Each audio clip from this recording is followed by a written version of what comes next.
Gender-neutral language, also known as gender-inclusive language, is a form of linguistic prescriptivism that aims to eliminate or neutralize reference to gender in terms that describe people. Traditionally, the use of masculine pronouns in place of generic was regarded as non-sexist.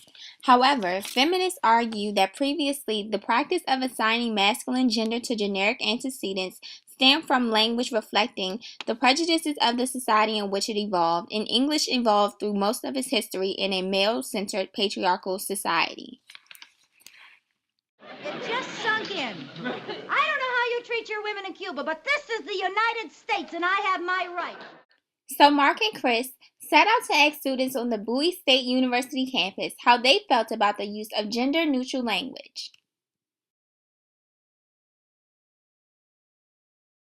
They're a hero, man or woman.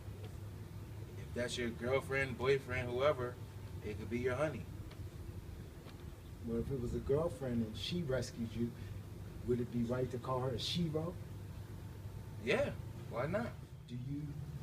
Are you for it? Are you against it? It doesn't really make any difference to you one way or another. It doesn't really make a difference to me.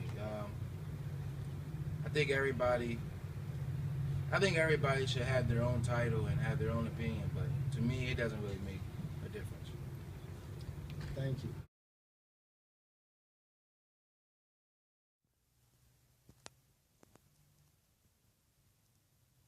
Asking Shelby if she has any thoughts or feelings on gender neutrality, words such as policeman, freshman. How do you feel about that?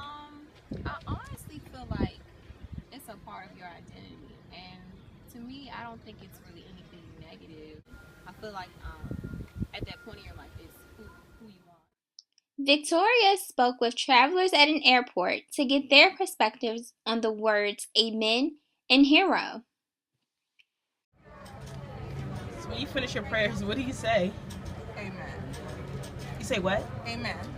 Amen. Why don't you say, so do you think it's sexy? Do you think we should start saying a woman or like a man and a woman? Just to like make sure that we include the women? Absolutely not.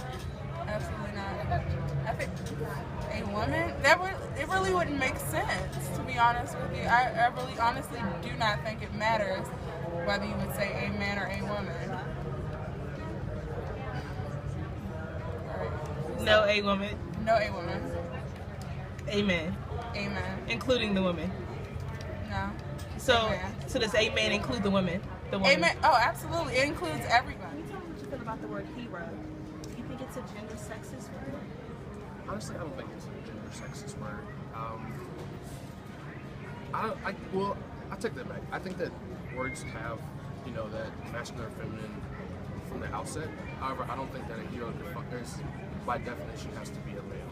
I think that a hero is anyone that saves the day or does something that society or themselves feel like is the right thing to do. And I don't think that is necessarily gender specific. So should we say shero? Shero is perfectly acceptable as well.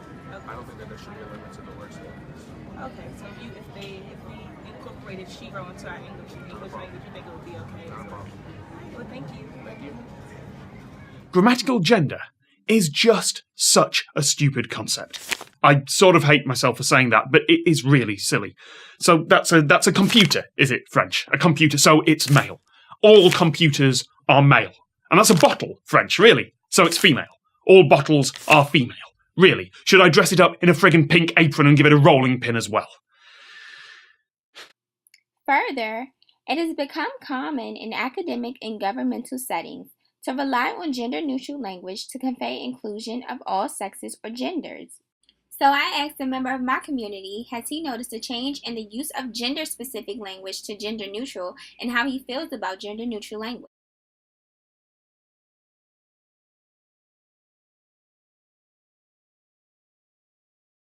Yeah, I have.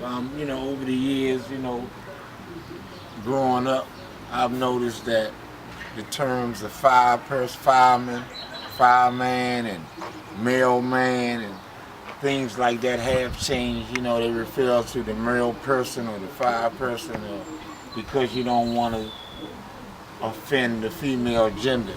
So I have seen a change.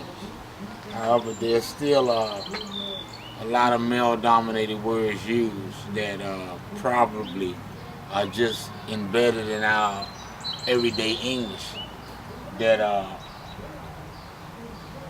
probably won't ever be changed. Words that have been male-dominated for years probably will turn around and be more on an equal base because it's more of an equal society in the first place. In an everyday involving world, we always changing something. So that's pretty much the only thing that is constant is change.